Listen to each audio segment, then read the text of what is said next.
Will cover. So SFG మీద already మనం previous క్లాసెస్లో SFG and block diagram techniques మీద మనం ఇంతవరకు ప్రాబ్లమ్స్ చూసుకుంటూ వచ్చాం ప్రీవియస్ క్లాసెస్లో. ఈ ప్రాబ్లమ్స్ నేను బేసిక్ లెవెల్ అని ఒకటి, అడ్వాన్స్ లెవెల్ అని ఒకటి రెండుగా డివైడ్ చేశాను. అడ్వాన్స్ లెవెల్, బేసిక్ లెవెల్ అని రెండుగా డివైడ్ చేసి మనం డిస్కస్ చేసాం. So basic level lecture number 10లో మనకి అవైలబుల్ ఉంది, లెక్చర్ నెంబర్ 10లో అవైలబుల్ ఉంది, లెక్చర్ నెంబర్ 11లో అడ్వాన్స్ లెవెల్ ఉన్నాయి. కాబట్టి సో ఇవి అడ్వాన్స్ లెవెల్ ఎందుకు డిస్కస్ చేస్తున్నామంటే ఏదైతే టాపిక్ మనకి వెరీ వెరీ ఇంపార్టెంట్ టాపిక్ అంటున్నామో, క్వశ్చన్స్ అడిగే ఛాన్సెస్ ఉన్నాయి అంటున్నామో, వాటిలో మనం అడ్వాన్స్ లెవెల్ కూడా మనం టచ్ చేయాలి కంపల్సరీగా. ఎలా అడుగుతున్నాడు క్వశ్చన్స్ అనేది కూడా మనం చూడాలి. సో కాబట్టి ప్రీవియస్ క్లాసెస్లో మనం డిస్కస్ చేసింది ఇవి, రైట్. సో మరి ఈ ప్రాబ్లమ్స్ అన్ని మనం basic level, advance level, direct గా అడ్వాన్స్ లెవెల్ వింటే కొంచెం కష్టంగానే అనిపిస్తుంది. పెద్ద పెద్ద ప్రాబ్లమ్స్ ఉంటాయి, ఎలా చేయాలనేది కొంచెం కష్టంగా అనిపిస్తుంది. So first follow basic level, అంటే బేసిక్ లెవెల్లో ప్రాబ్లమ్స్ ఎలా చేయాలనేది, ఆ స్టెప్ బై స్టెప్ ఎలా ఫాలో అవ్వాలనేది బేసిక్ లెవెల్ లెక్చర్ నెంబర్ 10లో చూడాలి. అదే విన్న తర్వాత నెక్స్ట్ లెక్చర్ నెంబర్ 11కి వెళ్ళాలి. సో ఇది ఆల్రెడీ మనకి రికార్డెడ్ సెషన్స్ అవైలబుల్ ఉన్నాయి. ఇదే టీచ్మెంట్ యాప్లో ఇప్పుడు మీరు ఏదైతే లాగిన్ అయ్యి ఐడితో వింటున్నారో దీంట్లోనే రికార్డెడ్ వీడియోస్ ఈ 2 లెక్చర్స్ ఉన్నాయి ఆల్రెడీ. సో మీ తర్వాత అయినా ఖాళీ ఉన్నప్పుడు ఒకసారి lecture number 10 first lecture upload అయి ఉంటుంది. నెక్స్ట్ లెక్చర్ నెంబర్ 11 అంటే డేట్తో వచ్చి ఉంటుంది, 20 డేట్తో ఒకటి, 21 డేట్తో ఒకటి వచ్చి ఉంటుంది. So 20th date, 21st date, so ఈ 2 డేట్లో ఉంటాయి మనకి. సో అది మీరు విని ఫాలో అవ్వండి, ఇబ్బంది ఏం లేదు. ఓకే, ఇది బేసిక్ లెవెల్ విని తర్వాత అడ్వాన్స్ లెవెల్ చూసారంటే మీకు కొంచెం కంఫర్టబుల్గా ఉంటారు, రైట్. సో అది రైట్. సో ఈ రోజు క్లాస్లో will start the new topic, that is time response analysis. So ఈ రోజు క్లాస్లో మనం మేజర్గా ఫోకస్ చేయబోయే కాన్సెప్ట్స్ ఏంటంటే time response analysis. Time response analysis అనేది మనం ఈరోజు క్లాస్లో డిస్కస్ చేస్తాం. Time response analysis. Okay, time response analysis start చేస్తాం. ఇది కొత్త టాపిక్ మనకి. సో దీని ఎస్ఎఫ్జి బోర్డ్ ప్లాట్ తర్వాత టైం రెస్పాన్స్ అనాలిసిస్ అనేది ఇనిషియేట్ చేస్తాం. ఈ క్లాస్లో మనం స్టార్ట్ చేస్తాము, రైట్. సో ఇది స్టార్ట్ చేసే ముందు మీకు ఒక చిన్నగా ఒక క్వశ్చన్ ఒకటి సాల్వ్ చేసుకుని ఎస్ఎఫ్జిలో ఒక క్వశ్చన్ సాల్వ్ చేసుకున్న తర్వాత నెక్స్ట్ మనం ఈ టాపిక్ లోకి వెళ్దాం, టైం రెస్పాన్స్ అనాలిసిస్ లోకి వెళ్దాం. ఓకే, సో ఎస్ఎఫ్జిలో మనకి ఈ క్వశ్చన్ ఒకటి ట్రై చేద్దామా. ఈ ఒక క్వశ్చన్ ఏంటంటే ఈ క్వశ్చన్ మోడల్ మీద మనకి 2-3 సార్లు అడిగాడు ప్రీవియస్ కాంపిటేటివ్ ఎగ్జామ్స్ లో. కాబట్టి ఈ ఒక్క క్వశ్చన్ చూడండి, చాలా ఫాస్ట్ గా చేయొచ్చు, మీరు ట్రై చేయండి. నేను క్వశ్చన్ డ్రా చేస్తున్నాను, మీరు మీన్వైల్ మీరు క్వశ్చన్ కంప్లీట్ గా అయిపోయిన తర్వాత ట్రై చేసి చూడండి దీని ఆన్సర్ ఎలా అండి. So this the question, SFG మీద చేస్తున్నామా. ఒకే ఒక ప్రాబ్లం కంప్లీట్ చేసుకున్న తర్వాత నెక్స్ట్ టైం రెస్పాన్స్ అనాలిసిస్కి వెళ్దాం. So R and C. So this the question. ఇక్కడ కనుక్కోవాల్సిన ఓన్లీ థింగ్ ఇస్ సి/ఆర్. సి/ఆర్ వాల్యూ ఎంత అనేది కనుక్కోవాలి. Okay, so this the question. G value ఇక్కడ కూడా సమ్మింగ్ పాయింట్ ప్లస్లే 2. నెక్స్ట్ అక్కడి నుంచి మళ్ళీ again there is a feedback here. Wait ఇక్కడ మోడిఫికేషన్ ఏంటంటే సమ్మింగ్ పాయింట్ నుంచి బయటకు వస్తుంది. Okay, this the actual question. Okay, correct వెళ్ళండి, ఈ క్వశ్చన్ కరెక్ట్ మనకి. చూడండి, సో ఈ క్వశ్చన్ చూడండి ఒకసారి. మనకి జీ అనేది బ్లాక్స్ 2 ఉన్నాయి, సమ్మింగ్ పాయింట్ యాడ్ అవుతున్నాయి. Then there is a feedback, negative feedback minus. So ఇది క్వశ్చన్. సో ఈ క్వశ్చన్ ని సాల్వ్ చేయాలి. మనకి ఏంటంటే సి/ఆర్ రేషియో అంటే ట్రాన్స్ఫర్ ఫంక్షన్ కనుక్కోవాలి, ఇంతే మన క్వశ్చన్. మరి ట్రాన్స్ఫర్ ఫంక్షన్ కనుక్కోవాలంటే యాజ్ యూజువల్ ఎస్ఎఫ్జి ట్రై చేయండి. ఎస్ఎఫ్జి ఓకే, మీరు ట్రై చేయండి. నేను ట్రాన్స్ఫర్ ఫంక్షన్ డైరెక్ట్గా నేను రాస్తాను, మీరు ట్రై చేయండి. ఒక్క నిమిషం మీరు ట్రై చేసి ఆన్సర్ ట్రై చేసి చెప్పండి నాకు ఈ క్వశ్చన్. నేను సాల్వ్ చేస్తా క్లాస్లో. ఇప్పుడు లాస్ట్ 2 క్లాసెస్ మనం అదేగా చేస్తున్నాం. ఫస్ట్ క్వశ్చన్ ఇస్తున్నాము, క్వశ్చన్ మీరు సాల్వ్ చేయండి, తర్వాత నేను చెప్తాను అంటున్నాను. కాబట్టి ఇప్పుడు కూడా అదే చెప్తున్నాను. ఈ క్వశ్చన్ మీరు ట్రై చేయండి, ఎస్ఎఫ్జి మెథడ్లో ట్రై చేసి ఆన్సర్ చెప్పండి. ఎలా అనేది డీటెయిల్ ఎక్స్ప్లెనేషన్ చూద్దాం. సో ఇదే క్వశ్చన్ మనకి డిఫరెంట్గా అడుగున్నాడు. ఏంటంటే ఇక్కడ మైనస్ తీసుకొని అడుగున్నాడు, ఇక్కడ మైనస్ తీసుకొని కూడా అడుగున్నాడు. క్వశ్చన్ సేమ్ క్వశ్చనే, ఓన్లీ థింగ్ ఇక్కడ మైనస్ ఉంది అంతే. అలా మైనస్ ఒకటి చేంజ్ అయితే ఎలా చేంజ్ అవుతుందో ఆన్సర్ అది కూడా చూడాలి. కాబట్టి ఈ ఒక్క క్వశ్చన్ మీరు ట్రై చేయండి. మా ఆన్సర్ ఎంత వస్తుంది చూడండి. 5 స్టెప్స్ నేను చెప్పింది, 5 స్టెప్స్ మీరు ఆలోచించి చేయాలి. 5 steps. First step is forward path. First step is forward path. K value identify చేయాలి. First step forward path. K value identify చేయాలి. Okay. So K value. Step 1 K value identify చేయాలి. Forward path. Forward path చూడండి, ఇక్కడ నుంచి signal ఇలా travel అయ్యి వెళ్ళిపోతాను. Okay, అలానే ఇక్కడ సమ్మింగ్ పాయింట్ నుంచి నెక్స్ట్ పాత్ ఉంది కదా కింద డౌన్వర్డ్స్ లో, ఇలా వెళ్తే మళ్ళీ వెనక్కే వస్తాం. అర్థమవుతుందా? ఇక్కడ తీసుకున్నారంటే డైరెక్ట్ గా ఫార్వర్డ్ పాత్ ఇలా వెళ్ళిపోతుంది. ఓకే, సరే ఇక్కడ సిగ్నల్ డౌన్వర్డ్స్ ఉంది కదా అంటే డౌన్వర్డ్స్ వస్తాం. ఇక్కడ వరకు వచ్చిన తర్వాత సమ్మింగ్ పాయింట్ దగ్గరకు వచ్చిన తర్వాత డౌట్ వస్తుంది, సిగ్నల్ ఎలా వెళ్ళాలి, అవుట్పుట్ కి వెళ్ళాలి మనం. కానీ ఇక్కడ అవుట్పుట్ ఇట్లా ఆపోజిట్ పైకి వెళ్ళడానికి కుదరదు, బికాస్ డైరెక్షన్ డౌన్వర్డ్స్ ఉంది కాబట్టి దానికి ఆపోజిట్ లో మనం వెళ్ళడానికి కుదరదు. సో ట్రేస్ చేసేటప్పుడు వాడిచ్చిన డైరెక్షన్ లోనే ట్రేస్ చేయాలి. సో ట్రేస్ చేసేటప్పుడు ఇక్కడ నుంచి సిగ్నల్ స్టార్ట్ అయ్యి ట్రేస్ చేసుకుంటూ ఇలా వెళ్తున్నాం. సో కాబట్టి ఇక్కడికి రీచ్ అయిపోతుంది. ఇలా నేను ట్రేస్ చేస్తాను సార్ అంటే ఇక్కడ మనం ట్రేస్ చేసి ఇక్కడ వరకు రావచ్చు, బట్ ఇక్కడ నుంచి మళ్ళీ మనం పైకి వెళ్ళడానికి లేదు. మన టార్గెట్ అవుట్పుట్ రీచ్ అవడం, ఇలా పైకి వెళ్ళడానికి లేదు, బికాస్ డౌన్వర్డ్ డైరెక్షన్ ఉంది. మనం ట్రేస్ చేయాల్సింది ఆపోజిట్, కాబట్టి అలా వెళ్ళడానికి కుదరదు. సరే అని చెప్పి మళ్ళీ ఇలానే వెళ్ళారంటే అగైన్ ద సేమ్ నోడ్, మళ్ళీ సేమ్ నోడ్ వచ్చి మళ్ళీ ఇలానే వెళ్తుంది. కాబట్టి రిపీట్ అవుతుంది. అంటే ఇలా వచ్చి ఇక్కడికి వెళ్ళి మళ్ళీ ఇలా వస్తుంది. అంటే ఇక్కడ ఏమి చూడండి, ఇక్కడ ఇన్పుట్ సిగ్నల్ ఇలా ట్రావెల్ అయ్యి మళ్ళీ ఇక్కడికి ఇలా వచ్చి ఇలా హెచ్ నుంచి వెళ్ళి మళ్ళీ వెనక్కి వస్తుంది. అంటే సేమ్ నోడ్ ని 2 సార్లు ట్రేస్ చేస్తాను. నేను లాస్ట్ క్లాస్ కూడా స్పెసిఫై చేశాను, ఫార్వర్డ్ పాత్ అంటే ఒక్కసారి ట్రేస్ అయింది మళ్ళీ ఇంకోసారి రాకూడదు. అంటే నోడ్ అనేది సింగిల్ టైమే రావాలి. ఎలిమెంట్ గెయిన్ వాల్యూ జీ అనే వాల్యూ ఫస్ట్ టైం ఆల్రెడీ ఇక్కడ చూడండి, ఇక్కడ నుంచి నోడ్ అనేది సమ్మింగ్ పాయింట్ ఇక్కడికి వచ్చి మళ్ళీ జీ నుంచి ఇలా వెళ్ళి హెచ్ ద్వారా వెళ్ళి మళ్ళీ ఇక్కడ సమ్మింగ్ పాయింట్ గా వస్తాను. అంటే ఈ సమ్మింగ్ పాయింట్ 2 టైమ్స్ వస్తుంది. సో ఆ విధంగా రిపీట్ అవ్వకూడదు. That is a major drawback ఇక్కడ.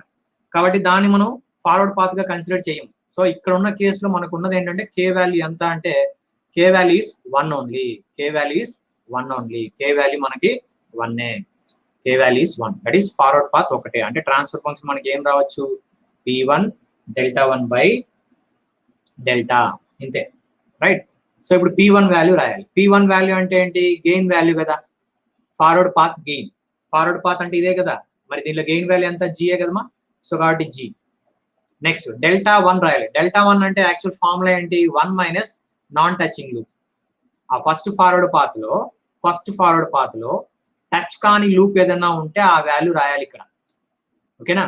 సో ఫస్ట్ ఫార్వర్డ్ పాత్ అంటే ఈ ఫస్ట్ ఫార్వర్డ్ పాత్ లో టచ్ కాని లూప్ ఏదైనా ఉంటే ఆ గెయిన్ వాల్యూ రాయాలి. అంటే ఫస్ట్ లూప్స్ ఏమేమి ఉన్నాయో తెలియాలి.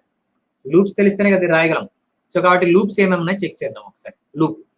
లూప్ అంటే ఇప్పుడు నాకు ఫీడ్బ్యాక్ రావాలి. ఫీడ్బ్యాక్ వస్తే లూప్ అంటాం. చూడండి, ఇక్కడ నుంచి నేను తీసుకుంటున్నాను, ఇలా వెళ్ళి ఇలా మనం రీచ్ అవ్వచ్చు, అంతేనా. సో ఇక్కడ నుంచి ఈ నోడ్ నుంచి స్టార్ట్ అయ్యి ఇలా సమ్మింగ్ పాయింట్ ద్వారా వెళ్ళి ఇలా ఫీడ్బ్యాక్ వచ్చి ఇలా వెళ్ళచ్చు. ఓకేనా. ఇది లూపే కదా, క్లోజ్ లూప్. సో అర్థమైంది కదమ్మా. సో ఇక్కడ L1 లూప్ నేను ఇక్కడ రాసిన L1 లూప్ ఇలా వస్తుంది మనకి, అవుటర్ లూప్. సో ఇలా తీసుకొని ఇలా వెళ్తున్నాను నేను. ఓకే, L1 లూప్ అర్థమైంది కదా, అవుటర్ లో నేను డ్రా చేస్తుంది. సో ఇలా తీసుకుని వెళ్ళి ఇలా రైట్. సరే ఇంకొకటి చూద్దాం, ఇంకొక లూప్ ఏమైనా వస్తుందా అనేది చెక్ చేద్దాం ఒకసారి. ఇక్కడ ఇదే సమ్మింగ్ పాయింట్ నుంచి ఇందాక నేను ఇలా పైకి వెళ్ళాను కదా, అలా కాకుండా డౌన్వర్డ్స్ వెళ్తాను. డౌన్వర్డ్స్ వెళ్ళి ఇలా అంటే ఈ జీ నుంచి వెళ్ళి ఈ సమ్మింగ్ పాయింట్ ద్వారా వెళ్ళి హెచ్ నుంచి వెళ్ళచ్చు కదమ్మా. అది ఇంటర్నల్ లూప్, ఇంకొకటి ఇంటర్నల్ లూప్ కదా అది. సో ఇక్కడ నుంచి స్టార్ట్ చేస్తున్నాం, ఇలా వెళ్ళి ఇలా తిరుక్కొని మళ్ళీ ఇలా వస్తున్నాం. సో L2 యా పిచన్ G/1 ప్లస్ GH అని రాశారు. లెట్ us చెక్, అది మీరు చేసిన ప్రాసెస్ కరెక్టే. డినామినేటర్ లో ఇంకొక GH యాడ్ అవ్వాలి. ఒక GH వచ్చింది కదా, ఇంకొక GH యాడ్ అవ్వాలి. ఒకసారి క్రాస్ చెక్ చేసుకోండి, నేను కూడా ఇక్కడ చేస్తున్నాను, చూద్దాం. ఓకేనమ్మా, అర్థమైంది కదా 2 లూప్స్ ఎలా వచ్చాయి అనేది. First loop outer loop blue colour లో నేను హైలైట్ చేశాను. ఇక్కడ నుంచి అవుటర్ లూప్ ఇలా వచ్చి ఇలా వెళ్తుంది. నెక్స్ట్ ఇంటర్నల్ లూప్ ఇక్కడ వస్తుంది. ఇంటర్నల్ లూప్ రెడ్ కలర్ లో ఇలా పైకి వస్తుంది. అంటే ఈ జీ నుంచి వెళ్ళి ఇలా వస్తుంది. ఇంకేమైనా లూప్స్ వస్తాయా, ఇంకేం రావు కదా. Yeah form 9 correct, 1 + 2GH correct answer, right. ఇంకేం లూప్స్ రావు కదమ్మా. సో రావు కాబట్టి ఫర్దర్గా వెళ్దామా, ఇంకా ప్రొసీడ్ అవుదాం. అర్థమైంది కదా, 2 లూప్సే, ఇంకెక్కడ మనకి పాసిబిలిటీ లేదు. మీరు ఇక్కడ చెక్ చేస్తానంటే చూడండి ఒకసారి, నేను మళ్ళీ మీకోసం చెప్తాను, మీ మైండ్ లో ఉండదు, నేను ఇక్కడ అనుకుని చెప్తున్నాను. ఈ నోడ్ దగ్గర నుంచి ఇలా స్టార్ట్ అయ్యి ఈ సమ్మింగ్ పాయింట్ దగ్గరికి వస్తాము. ఇక్కడ నుంచి మళ్ళీ ఇక్కడ అంటే మనకు లూప్ కనబడుతుంది కదా, ఈ 2 జీల మధ్యలో లూప్ అనేది వస్తుంది కదా సార్. చూడడానికి అది లూప్ లాగా అనిపిస్తుంది, కానీ యారో మార్క్ చూడండి డైరెక్షన్. సిగ్నల్ ఇలా ట్రావెల్ అయ్యి సమ్మింగ్ పాయింట్ ఇక్కడ వస్తుంది, కానీ ఈ జీలోకి వచ్చేటప్పుడు మనకి ఇట్లా ఆపోజిట్ వెళ్ళాలి, కానీ ఇక్కడ పడిచింది లెఫ్ట్ నుంచి రైట్ కి, మనం వెళ్ళేది రైట్ నుంచి లెఫ్ట్ కి. కాబట్టి ఇక్కడ మనకి లూప్ వచ్చే పాసిబిలిటీ లేదు, ఇక్కడ లూప్ రాదు, రెండు జీ బ్లాక్స్ మధ్యలో లూప్ అనేది రాదు. బికాస్ లూప్ డైరెక్షన్ మనం ఇక్కడ లెఫ్ట్ నుంచి రైట్ కి ఇలా ట్రేస్ చేసుకుంటూ వెళ్తున్నప్పుడు దీనికి ఆపోజిట్ వెళ్ళాలి. సో ఆపోజిట్ వెళ్ళకూడదని ఇందాక చెప్పాను కదా, సో వాడు మెన్షన్ చేసిన డైరెక్షన్ లోనే వెళ్ళాలి సిగ్నల్. కాబట్టి ఖచ్చితంగా ఈ ఇంటర్నల్ లూప్ ఇక్కడ రాదు. అర్థమైంది కదా, మీ మైండ్ లో ఉన్న డౌట్ నేను చెప్తున్నాను, ఎక్కువ మంది ఆలోచిస్తారు కాబట్టి. ఇక్కడ రెండు జీస్ మధ్యలో మనకి లూప్ వస్తుంది కదా సార్, లూప్ రావాలి అంటే ఇక్కడ వచ్చింది అనుకోండి, ఇక్కడ సమ్మింగ్ పాయింట్ ఇలా వెళ్ళి సమ్మింగ్ పాయింట్ నుంచి ఆపోజిట్ వెళ్తాం, కాబట్టి ఆపోజిట్ వెళ్తే అది యాక్సెప్ట్ చేయరు, కాబట్టి ఇక్కడ లూప్ వచ్చే పాసిబిలిటీ లేదు. రైట్, నాకు తెలిసి ఇదే ఎక్కువ మంది ఆలోచిస్తుంటారు కాబట్టి ఇది నేను చెప్పాను. రైట్, సో కాబట్టి మనకి రెండు లూప్స్ ఉన్నాయి. మరి ఈ రెండు లూప్స్ టచింగ్ లూప్సా నాన్ టచింగ్ లూప్సా, అదే మనకి మేజర్ కావాల్సింది. L1 లూప్ ఇక్కడ ఉంది, ఈ సమ్మింగ్ పాయింట్ నుంచి స్టార్ట్ అయ్యి ఇలా వెళ్ళి ఇలా వెళ్తుంది, హెచ్ అనేది కామన్, నోడ్ కూడా సమ్మింగ్ పాయింట్ కూడా common. L2 loop summing point common, మళ్ళీ హెచ్ కూడా కామన్, కాబట్టి రెండు టచింగ్ లూప్సే, నాన్ టచింగ్ లూప్స్ లేవు. నాన్ టచింగ్ లూప్స్ లేవు కాబట్టి ఇక్కడ ఏం రాయొచ్చు నేను, Δ1 ఫస్ట్ ఫార్వర్డ్ పాత్, ఇది ఫస్ట్ ఫార్వర్డ్ పాత్. ఈ ఫస్ట్ ఫార్వర్డ్ పాత్ లో టచ్ అయ్యే లూప్ ఏదంటే రెండు టచ్ అవుతాయి. ఎలా సార్ అంటే L1 లూప్ ఇలా టచ్ అవుతుంది కదా, L1 లూప్ ఇక్కడ నుంచి స్టార్ట్ అవుతుంది కాబట్టి ఈ ఫార్వర్డ్ పాత్ లో L1 లూప్ టచ్ అవుతుంది. అలానే L2 లూప్ కూడా సమ్మింగ్ పాయింట్ కామన్ కాబట్టి అక్కడి నుంచి వస్తుంది కాబట్టి L2 లూప్ టచ్ అవుతుంది. కాబట్టి 1 మైనస్, సో ఇక్కడ రాసేటప్పుడు మనం ఏం చేయాలంటే 1 minus Δ1 is nothing but 1 minus non touching loops ఏం లేవు, ఫస్ట్ ఫార్వర్డ్ పాత్ లో నాన్ టచింగ్ లూప్స్ ఏం లేవు కాబట్టి 1 minus 0, 1 minus 0. Next delta value 1 minus sum of all loops, sum of all loops. అర్థమైందా, sum of all loops. Next రాయాల్సింది ఏంటి, equation plus రాసి 2 నాన్ టచింగ్ లూప్స్ రాయాలి. ఓకే, ఫార్ములా అయితే ఏం రావాలి, డెల్టాకి 1 minus sum of all loops plus 2 non touching loops minus 3 non touching loops, ఇలా రావాలి ఫార్ములా. కానీ ఇక్కడ మనకు ఉన్న రెండు లూప్సే కాబట్టి L1 ప్లస్ L2 రాశాను, ప్లస్ 2 నాన్ టచింగ్ లూప్స్ అంటే ఇక్కడ 2 నాన్ టచింగ్ లూప్స్ రావు, రెండు లూప్స్ టచ్ అవుతున్నాయి కదా కాబట్టి అది రాదు, కాబట్టి ఇదే వస్తుంది expression. So G by 1 minus L1 value ఎంత, L1 వాల్యూ ఈ లూప్ కదా, అవుటర్ లూప్ కదమా, సో ఇక్కడ మైనస్ నెగిటివ్ ఫీడ్బ్యాక్ ఉంది కాబట్టి G ఇంటూ ఆ గెయిన్లన్నీ ప్రొడక్ట్ చేయాలంతే. G ఇక్కడ ఉంది, ఇలా ట్రేస్ చేసుకుంటే వెళ్ళాం కాబట్టి హెచ్ ఉంది, సో GH ఇక్కడ మైనస్ కాబట్టి minus GH, so minus GH. Next L2 చూడండి, L2 కూడా సమ్మింగ్ పాయింట్ నుంచి ఇలా వెళ్ళి ఇలా వెళ్తుంది కాబట్టి G ఉంది, G నుంచి H ఇక్కడ మైనస్ ఉంది కాబట్టి మైనస్ GH. అర్థమైందా, సో ఇప్పుడు మనకి ఆన్సర్ ఏమొస్తుంది, G by 1 plus 2GH. Okay, ఇక్కడ మైనస్ లోపలికి వెళ్ళిపోయిందంటే ప్లస్ అయిపోతుంది, రెండు GH ఉన్నాయి కాబట్టి 2GH. So this the answer. Okay, clarity వచ్చింది కదమ్మా. ఈ క్వశ్చన్ మనకి ఇదే క్వశ్చన్ కాంపిటేటివ్ ఎగ్జామ్ లో ఇంకొకలాగా కూడా వచ్చింది, అంటే సేమ్ క్వశ్చన్ రిపీటెడ్ అడుగుతున్నాడు, ఇంకొకలాగా ఎలా ఇచ్చాడని చూద్దాం. ఇది అర్థమైంది కదా, క్లారిటీ వచ్చింది కదా. సో ఇక్కడ వాడు చేసిన వర్క్ ఏంటంటే ఈ ప్లస్ ఉంది కదమ్మా, ఈ ప్లస్ ని మైనస్ చేశాడు, మైనస్. ఓకే, సో మైనస్ చేస్తే ఎలా అయింది చూద్దాం. మైనస్ అంటే ఎక్కడ చేంజెస్ వస్తాయో జాగ్రత్తగా అబ్జర్వ్ చేయండి. యాక్చువల్గా అయితే ప్లస్ ఉంది, అక్కడ యాక్చువల్గా ప్లస్ ఉంది, కానీ వాడు ఏం చేశాడు, మైనస్ చేశాడు. ఇక్కడ మైనస్ చేసేస్తే మనకి ఆన్సర్ ఎలా చేంజ్ అవుతుంది, ఎక్కడెక్కడ చేంజెస్ వస్తాయి జాగ్రత్తగా అబ్జర్వ్ చేయండి. ఆ చేంజెస్ వచ్చిన చోట నేను రెడ్ కలర్ లో రాస్తాను. ఓకే, సో ఇక్కడ ఈ సమ్మింగ్ పాయింట్, ఈ ప్లస్ ఉన్న చోట మైనస్ రాశాడు అంతే, ఇంకేం లేదు, మిగతా సేమ్. అంటే మనకి లూప్స్ అన్ని ఇవే వస్తాయి, ఫార్వర్డ్ పాత్ K=1, లూప్స్ రెండే వస్తాయి, కానీ గెయిన్ వాల్యూస్ దగ్గర మారుతుంది. L1 రాయాలనుకోండి, L1 రాసేటప్పుడు ఏం చేస్తాం, G1 ఇంటూ దీని ద్వారా వెళ్ళిపోతాం కాబట్టి ఇది ప్లస్ ఉంది, నో ప్రాబ్లం, మైనస్ ఉంది కాబట్టి L1 వాల్యూ అలానే ఉంటుంది, L1 వాల్యూ మైనస్ GH, ఇది అలానే ఉంటుంది, ఇదేం ప్రాబ్లం లేదు. ఓకే, సో L1 వాల్యూ మనకి కామన్ గానే మైనస్ GH వచ్చేస్తుంది, L1 value, because G value ఇక్కడ సమ్మేషన్ ప్లస్ఏ కాబట్టి G వాల్యూ, ఈ Gకి ఈ అప్పర్ పార్ట్ వాడు ఏం చేశాడు, ప్లస్ఏ ఉంది కాబట్టి ఇబ్బంది ఏం లేదు. ఇక్కడ డౌన్లోడ్ లో ఉన్నదానికి మాత్రమే వాడు మైనస్ ఇచ్చాడు, మైనస్ ఇస్తే ఏమవుతుంది అనేది అడుగుతున్నాడు అది. ఓకే, సో మైనస్ తీసుకుంటే మనకి ఏ విధంగా చేంజ్ అవుతుంది అనేది అడుగుతున్నాడు. సో కాబట్టి మైనస్ తీసుకొని అనలైజ్ చేయాలి. సో L1 వాల్యూ చేంజ్ కాదు, L2 వాల్యూ తీసుకున్నారంటే L2 వాల్యూ దగ్గర మనకు చేంజ్ అవుతుంది, బికాస్ L2 వాల్యూ ఇక్కడ మైనస్ ఉంది కాబట్టి ఈ మైనస్ G వస్తుంది, ఇక్కడ ఉన్న మైనస్ H వస్తుంది, సో రెండు కలిపి మనకి ప్లస్ వస్తుంది ఇక్కడ. సో ప్లస్ ఇక్కడ మనకి మైనస్ యాక్చువల్ గా వచ్చింది, కానీ ఇక్కడ వాడు ఇక్కడ మైనస్ మెన్షన్ చేశాడు కాబట్టి ఆ మైనస్ వల్ల ఇక్కడ మనకి ఏమవుతుంది, ప్లస్ గా మారుతుంది. ఎందుకు సార్ ప్లస్ గా మారుతుంది అంటే ఈ లూప్ లో వచ్చినప్పుడు G ఇక్కడ మైనస్ ఉంది కాబట్టి మైనస్ G, నెక్స్ట్ ఇక్కడికి వచ్చామంటే H, minus GH, so minus GH, next ఇక్కడ నెగిటివ్ ఉంది కాబట్టి again minus, so plus GH, కాబట్టి ఇక్కడ ప్లస్ జిహెచ్ గా మారుతుంది. యాక్చువల్గా అయితే మైనస్ జిహెచ్ ఉండాలి, కానీ అది ప్లస్ జిహెచ్ గా మారుతుంది. సో ఇక్కడ ప్లస్ ఇక్కడ మైనస్ కాబట్టి డినామినేటర్ ఏమవుతుంది మనకి 2GH ఉన్నది కాస్త ఇక్కడ నేను సపరేట్ గా రాస్తున్నాను. సో G బై 1 మైనస్ 0, ఎందుకంటే ఇది మైనస్ ఇది ప్లస్, ఓకే మైనస్ ప్లస్ కాబట్టి 1 మైనస్ 0, ఆన్సర్ మనకి G వాల్యూ వస్తుంది. ఓకే, ఇది ఎప్పుడు మనకి ఇక్కడ ఇచ్చిన పాయింట్ లో మైనస్ నెగిటివ్ వాల్యూ వాడు సెలెక్ట్ చేసుకుంటే ఈ నెగిటివ్ వాల్యూ సెలెక్ట్ చేసుకోవడం వల్ల మనకి ట్రాన్స్ఫర్ ఫంక్షన్ G వస్తుంది. అదే అక్కడ ప్లస్ ఉంది అనుకోండి, ఈ ట్రాన్స్ఫర్ ఫంక్షన్ వస్తుంది. చూసారా ఒక్క చిన్న సైన్ చేంజ్ లోనే మనకి ఎంత డిఫరెన్స్ వచ్చిందో. సో కాబట్టి సైన్ అనేది చాలా ఇంపార్టెంట్. ఆ నెగిటివ్ పాజిటివ్ ఏ సైన్ అయితే వాడు మెన్షన్ చేస్తున్నాడో ఆ సైన్ ని మనం కన్సిడర్ చేసి చేయాలి ప్రాబ్లం. మీరు ఇక్కడ కానీ ఓవర్లుక్ చేశారంటే ఆన్సర్లు మొత్తం చాలా డివేట్ అయిపోతుంది. అందుకోసమే ఈ ప్రాబ్లం నేను స్పెసిఫిక్ గా తీసుకుంది కూడా, దాని యొక్క ఇంపార్టెన్స్ తెలియాలని తీసుకున్నాం. సో ప్లస్ అండ్ మైనస్ ఒక్క సైన్ చేంజ్ మనం ఎక్కడైనా మిస్ చేసాము అంటే, లేదా తప్పుగా తీసుకున్నామంటే ఆన్సర్ మొత్తం మారిపోతుంది. కానీ మన అదృష్టం ఏంటంటే ఆప్షన్ లో ఇది ఉంటుంది ఇది ఉంటుంది, అంటే మనం ఏ ఆన్సర్ చేసినా ఆన్సర్ ఆర్డర్ మనకు కనబడుతుంది, 4 ఒకటి ఉంటుంది. కాబట్టి మిస్లీడ్ అయ్యే ఛాన్సెస్ ఎక్కువ ఉన్నాయి. కాబట్టి జాగ్రత్తగా వాడిచ్చిన సమ్మేషన్ పాయింట్ దగ్గర సైన్ ప్లస్ మైనస్ అనేది జాగ్రత్తగా అబ్జర్వ్ చేసి చేయండి, ఓవర్లుక్ చేయొద్దండి. ఇంకొక విషయం ఏంటంటే వాడేం మెన్షన్ చేయలేదు అనుకోండి, ఫర్ ఎగ్జాంపుల్ సమ్మింగ్ పాయింట్ ఇలా ఉంది, సమ్మింగ్ పాయింట్ దగ్గర వాడేం మెన్షన్ చేయకుండా ఇలా ఇచ్చాడు అనుకోండి, అంటే ఇలా ఇచ్చేసాడు అంటే మీనింగ్ ఏంటంటే అక్కడ మనం అర్థం చేసుకోవాల్సింది ఏంటంటే x1 అనేది x2 అనేది ఉంది ఇన్పుట్స్, y అనేది అవుట్పుట్ అనుకున్నాం. ఒక ఎగ్జాంపుల్ కి చెప్తున్నాను.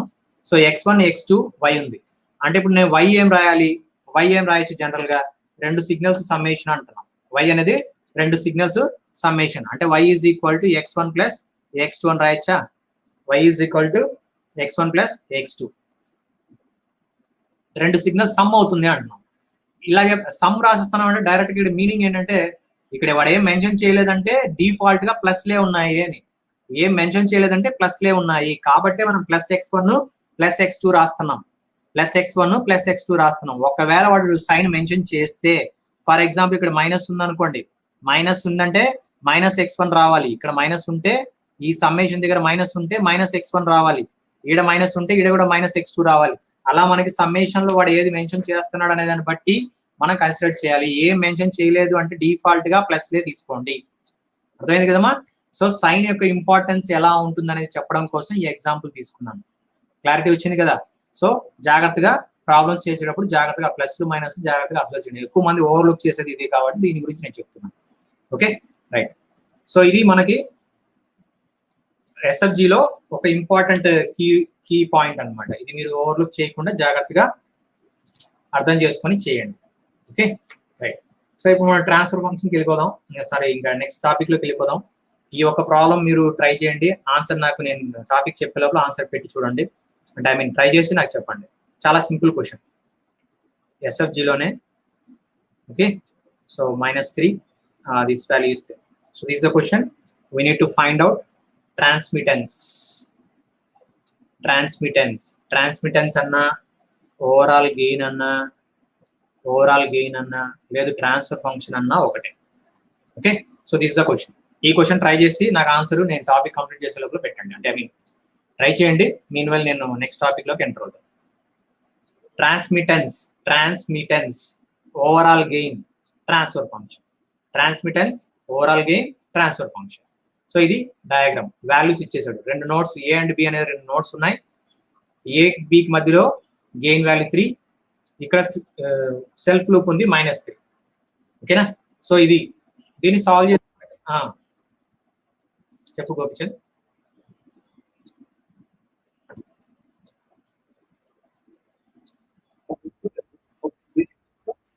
అంతే, ఇంకా వాడేం మెన్షన్ చేయలేదు. క్వశ్చన్ ఇంతే. మనం అర్థం చేసుకోవాల్సింది ఏంటంటే ఏ వాల్యూ ఏ నోడ్ దగ్గర ఇన్పుట్ ఉంది, బికాస్ సిగ్నల్ ఇక్కడ నుంచి స్టార్ట్ అయింది కాబట్టి. సో ఇది ఏంటంటే మనకు అవుట్పుట్. వాడు మెన్షన్ చేయలేదు, మనం తీసుకోవాల్సింది ఇవన్నీ. ఓకే సో ఏ అనేది ఇన్పుట్, బి అనేది output. Okay A is the input and B is the output. So దీన్ని బేస్ చేసుకొని మనం ఇంకా సాల్వ్ చేయడమే. ఎస్ఎఫ్జి అయినా యూజ్ చేయండి. ఎస్ఎఫ్జి మెథడ్ అయితే మీకు ఈజీగా అయిపోతుంది. ఎస్ఎఫ్జి ఆల్రెడీ మనం చేసాం కదా, ఎస్ఎఫ్జి మెథడ్ ప్రకారం చేయండి, ఈజీగా అవుతుంది. Okay right. సో ఇంకా ఈరోజు టాపిక్ లోకి వెళ్తాము. ఇది ట్రై చేయండి, ఆన్సర్ ఎంత వస్తుందో చెప్పండి నాకు. ఖచ్చితంగా మన క్లాస్లో డిస్కస్ చేస్తాం, మళ్ళీ ఇబ్బంది ఏం లేదు. ఓ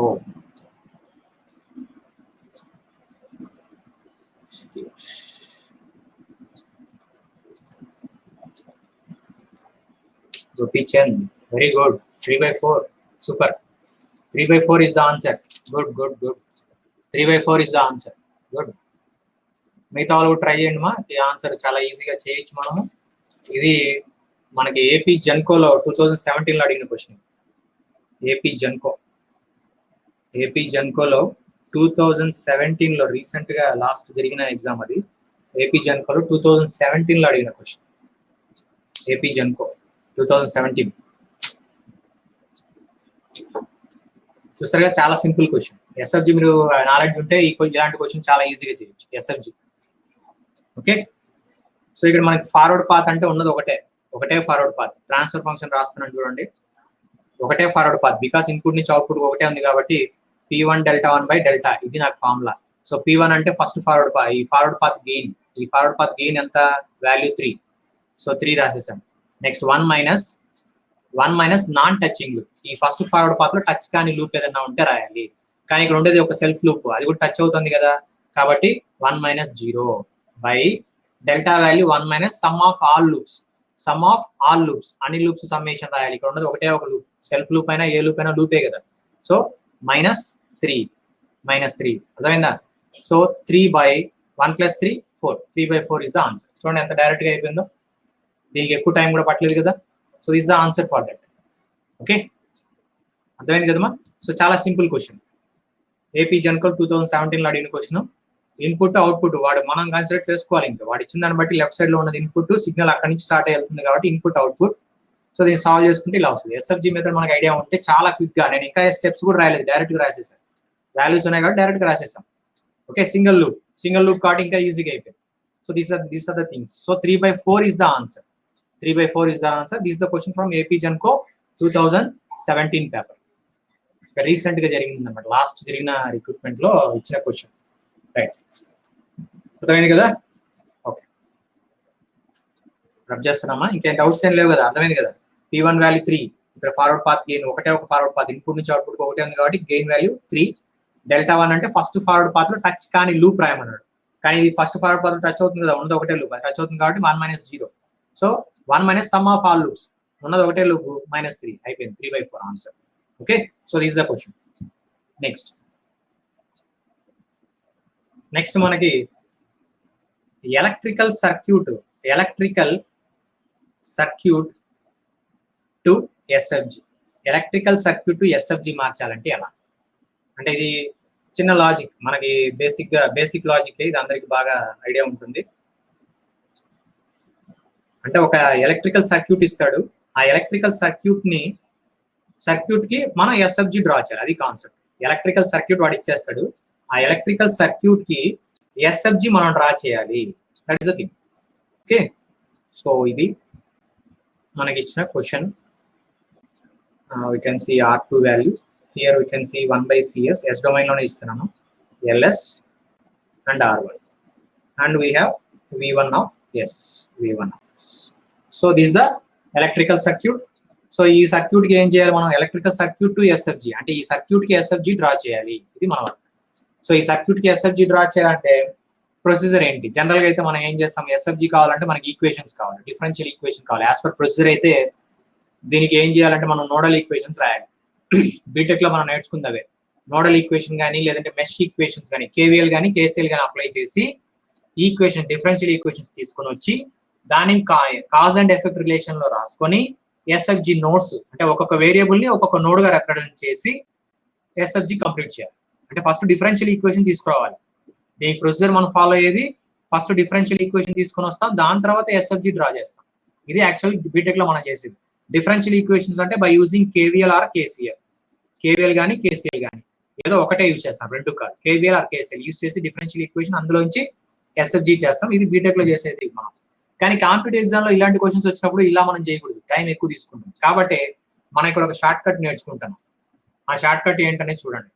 సో ఇక్కడ మనం గుర్తుపెట్టుకోవాల్సింది ఎస్ఎఫ్జిలో మెయిన్ పాయింట్ నేను ఫస్ట్ లోనే చెప్పాను, number of nodes is equal to number of variables. Number of variables. ఇది మన ఫస్ట్ క్లాస్ లోనే చెప్పుకున్నాం. నెంబర్ ఆఫ్ నోడ్స్, ఎస్ఎఫ్జిలో నోడ్స్ ఎన్ని రావాలి అంటే ఎన్ని వేరియబుల్స్ మనకి సర్క్యూట్ లో ఉంటే అన్ని వేరియబుల్స్ తో నోడ్స్ రావాలి. ఫర్ ఎగ్జాంపుల్ వేరియబుల్స్ మనకి నాలుగు ఉన్నాయంటే నోడ్స్ 4 వస్తాయి. వేరియబుల్స్ అంటే ఏంటి? వోల్టేజ్, కరెంటే. వోల్టేజ్ అండ్ కరెంట్ అవే మనకి వేరియబుల్స్ అంటే. ఓకే, సో ఎన్ని వేరియబుల్స్ అయితే ఉన్నాయో అన్ని నోడ్స్ ఎస్ఎఫ్జిలో మెన్షన్ చేయాలి. ఫస్ట్ థింగ్ మనం చేయాల్సిన వర్క్ ఏంటంటే షార్ట్ కట్ ని మనం ఇక్కడ నేర్చుకుంటున్నాం. ప్రొసీజర్ కాదు, బీటెక్ ప్రొసీజర్ కాదు ఇక్కడ. షార్ట్ కట్ నేర్చుకోవాలంటే ముందు మనం చేయాల్సిన వర్క్ ఏంటంటే వాడు V1 V0 ఇచ్చాడు, అంటే ఇన్పుట్ అవుట్పుట్ ఇచ్చాడు, రైట్? సో ఇన్పుట్ అవుట్పుట్ ఇచ్చేసాడు. ఈ రెండు variables, input variable, output variable, ఈ రెండు నోట్స్ గా మనం రిప్రజెంట్ చేయొచ్చు ఎస్ఎఫ్జిలో. సో అది కాకుండా మనం చేయాల్సిన వర్క్ ఏంటంటే ఇక్కడ ఫర్ ఎగ్జాంపుల్ I1 అనే కరెంట్ ని మనం మెన్షన్ చేసుకుంటాం. మనం కన్సిడర్ చేసుకోవాలి ఖచ్చితంగా. ఓకే, I1 అనే కరెంట్ ని మెన్షన్ చేస్తున్నాం. నెక్స్ట్ ఈ నోడ్ దగ్గర వోల్టేజ్ V1, ఓకేనా? V1 ఆఫ్ లేదంటే ఓపెన్ చేద్దాం. V1 ఆల్రెడీ రాసేసాం కాబట్టి V1 V0 ఉందా? ఓకే, VI రాద్దాం. Okay, VI రాద్దాము. అప్పుడు మన క్లారిటీ ఇన్పుట్ అవుట్పుట్. సో ఇది V1 of S, node voltage V1 of S. మరి ఇక్కడ నోడ్ వోల్టేజ్ ఏమవుతుంది? ఇక్కడ ఎంతైతే ఇచ్చాడు అంతే కదా, మళ్ళీ కొత్తగా ఏం నోడ్ వోల్టేజ్ రాయాల్సిన అవసరం లేదు. ఇక్కడ ఇచ్చాడంటే మీనింగ్ ఏంటంటే ఈ బ్రాంచ్ మొత్తానికి వోల్టేజ్ అది, కాబట్టి V0 ఆఫ్ S రాసేయచ్చు. ఓకేనా? సో ఫస్ట్ నేను ఏం చేశాను, కరెంట్ I1 కరెంట్ ని మెన్షన్ చేసాం, బ్రాంచ్ కరెంట్ ని మెన్షన్ చేసాం. నెక్స్ట్ ఇందులో కూడా బ్రాంచ్ అంటే ఇది, ఈ రెండింటి మధ్యలో ఉన్నది బ్రాంచ్. ఓకే, ఈ రెండింటికి మధ్యలో ఉన్నది బ్రాంచ్. అలానే ఇక్కడ వెళ్ళే కరెంట్ ని I2 గా మెన్షన్ చేయండి. Next I3, branch current I3. ఓకేనా? సో ఇది ఒకటి మన లాస్ట్ మనకి V0 అవుట్పుట్ అలానే పెట్టండి. ఇక్కడే కరెంట్ అవసరం లేదు, I3 కరెంటే దీంట్లో కూడా వెళ్తుంది కాబట్టి అవసరం లేదు. సో ఫస్ట్ మనం చేయాల్సిన వర్క్ ఏంటంటే ఇండికేట్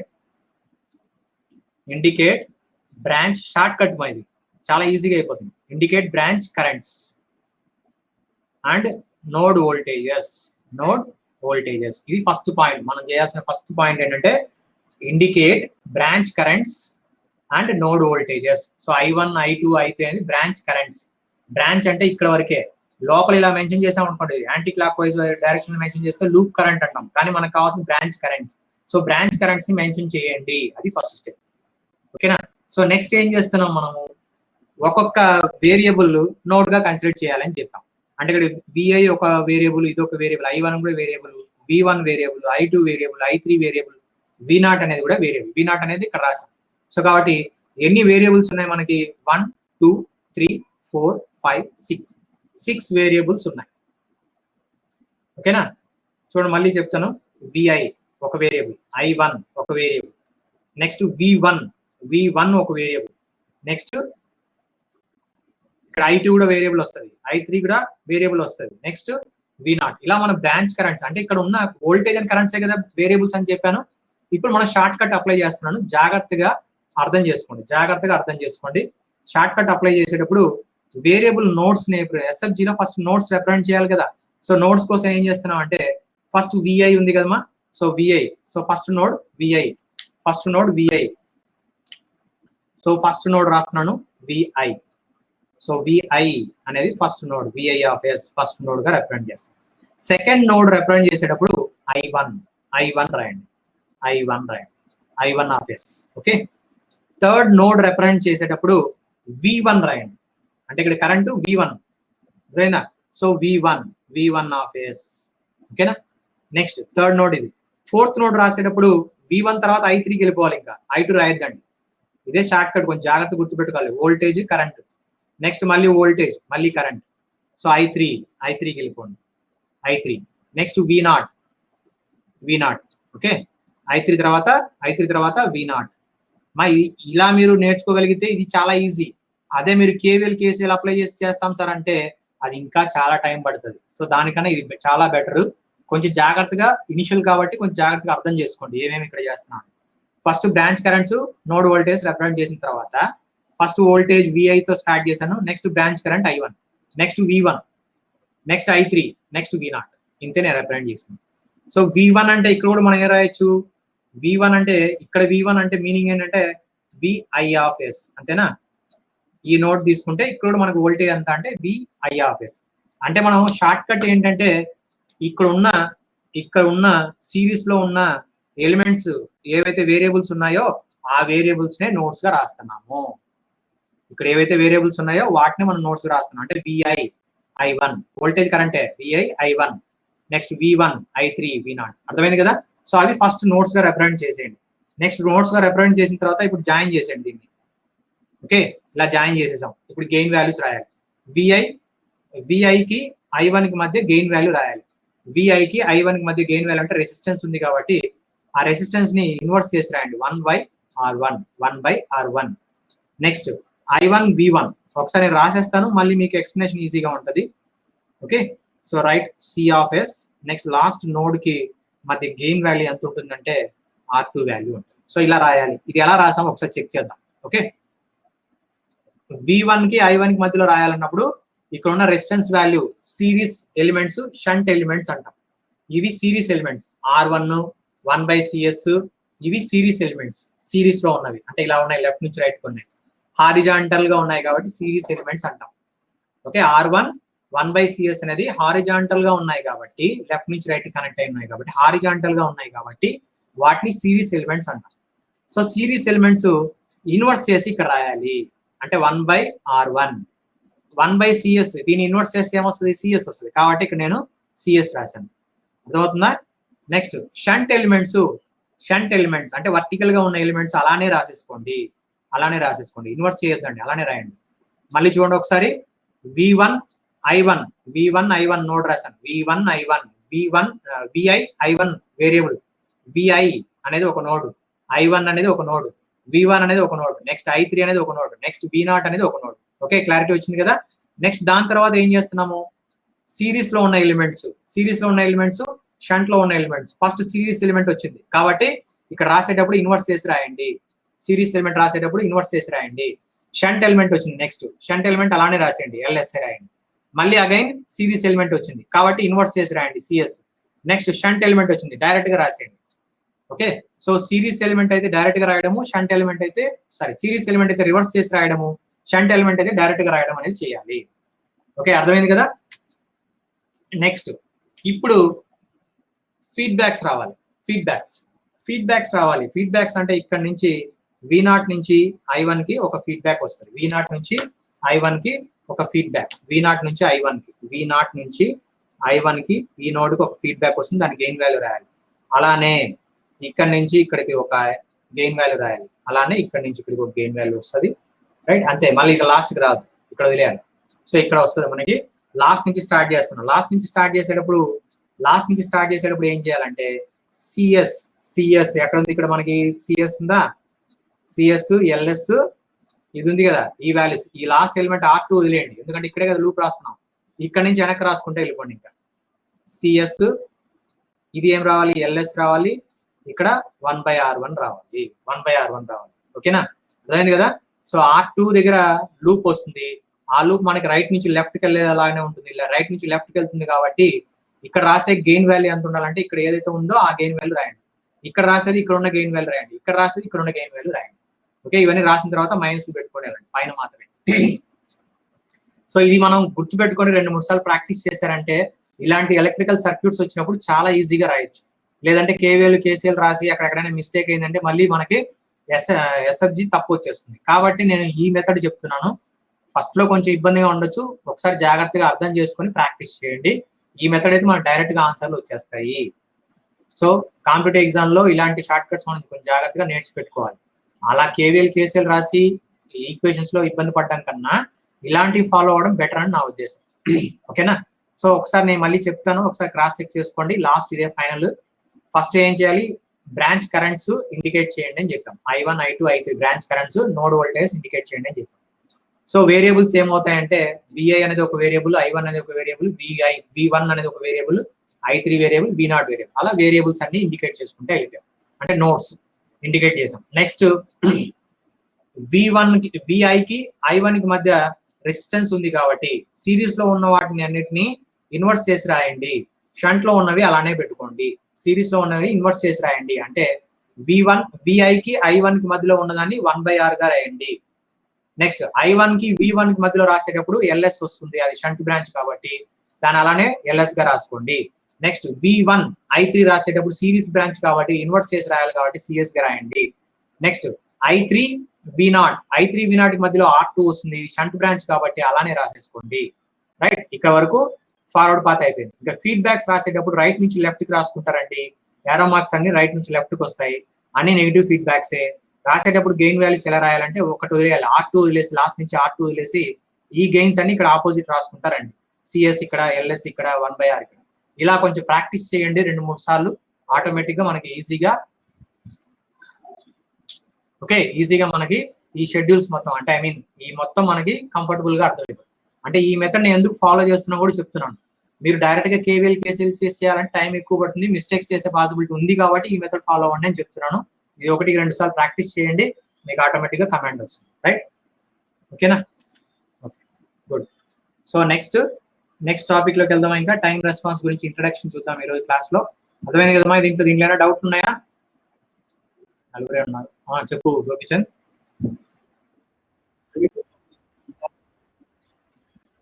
I2 వేరియబుల్ ఇక్కడ అవసరం లేదు. మా షార్ట్ కట్ చేసేటప్పుడు మనకు I2 వేరియబుల్ రాయాల్సిన అవసరం లేదు.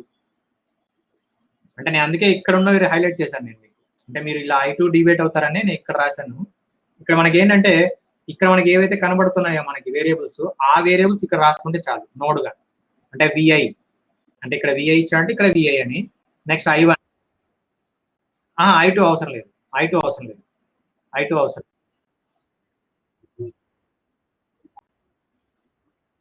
అప్పుడు కూడా అవసరం లేదు. షంట్ బ్యాండ్ లో కరెంట్ వాల్యూ అవసరం లేదు. అంటే మీరు ఇలా ఇంకా మనకి ఫర్దర్ గా ఇంకో 2 లూప్స్ వస్తే ఎలా సార్ అని అడుగుతున్నారు. నేను అదే చెప్తున్నాను. I1 ఇక్కడ తీసుకున్నాము, I2 తీసుకుంటాము, ఇక్కడ I3 వస్తుంది, I2 వస్తుంది. ఓకే, 4 వాల్యూ I4 వాల్యూ వస్తుంది, ఇక్కడ I5 వాల్యూ వస్తుంది. ఇలా వస్తే ఇది మీ డౌట్ అనమాట. నేనేం చెప్తున్నా అంటే మీరు వేరియబుల్స్ రాసేటప్పుడు ఈ I2 I4 తీసేయండి, ఇది అవసరం లేదు. షంట్ లో వచ్చేవి అవసరం లేదు, ఇంకా పైన ఉన్నవి మాత్రమే వస్తాయి. ఇక్కడ VI వస్తుంది, ఇక్కడ V1 వస్తుంది, V2 వస్తుంది, లాస్ట్ V0 కాబట్టి V0 వస్తుంది. So variables VI I1, V1 I3, V2 I5, V0. So ఈ పైన ఉన్న వేరియబుల్సే మీరు ఇక్కడ నోడ్ గా రిప్రజెంట్ చేసేస్తే సరిపోతుంది. సో I2 I4 అవసరం లేదు, I2 I4 అవసరం లేదు, ఇక్కడ షార్ట్ కట్ లో అవసరం లేదు. ఓకేనా? ఎందుకు ఇవి నెగ్లెక్ట్ చేస్తున్నాం అనేది రీజన్ ఏంటంటే కాజ్ అండ్ ఎఫెక్ట్ ఫామ్ లోనే ఉండాలి. మనం ఎప్పుడు ఈక్వేషన్ రాసిన SFGలో కాజ్ అండ్ ఎఫెక్ట్ అంటే output is equal to gain into input అనే ఉండాలి. ఈ ఫార్మేట్ లో ఉంటేనే మనం ఖచ్చితంగా SFG రాయగలం, లేదంటే రాయడానికి కుదరదు.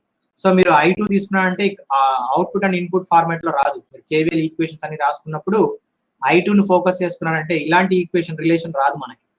సో కాబట్టి కాజ్ అండ్ ఎఫెక్ట్ రిలేషన్ అక్కడ సాటిస్ఫై అవ్వదు కాబట్టి I2 వాల్యూ I4 వాల్యూ మనం కన్సిడర్ చేయం. యాక్చువల్ రీజన్ అది.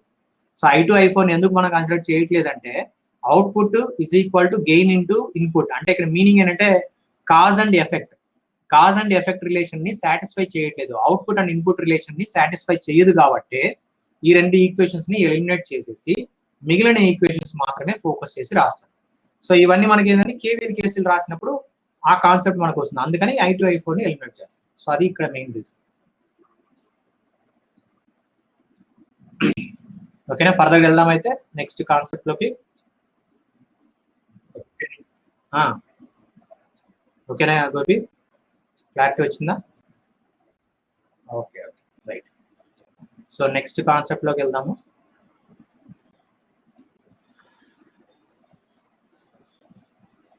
So next concept time response analysis. Time response analysis next concept. So time response analysis, okay. So ఇది మనకి నెక్స్ట్ టాపిక్. ఇప్పటివరకు మనం చూసిన టాపిక్స్ లో basic concepts of control system ఒకటి, SFG అండ్ బ్లాక్ డయాగ్రామ్. ఈ 2 concepts చూసాం. దీంట్లో చాలా మెయిన్ కాన్సెప్ట్స్ అన్ని కవర్ చేసుకుంటూ వచ్చాము. So next topic time response analysis అనేది చూడాలి. Time response analysis. ఓకే, మరి టైం రెస్పాన్స్ అనాలిసిస్ అంటే ఎనీ సిస్టమ్, అంటే ఏ సిస్టమ్ కైనా any system, for any system output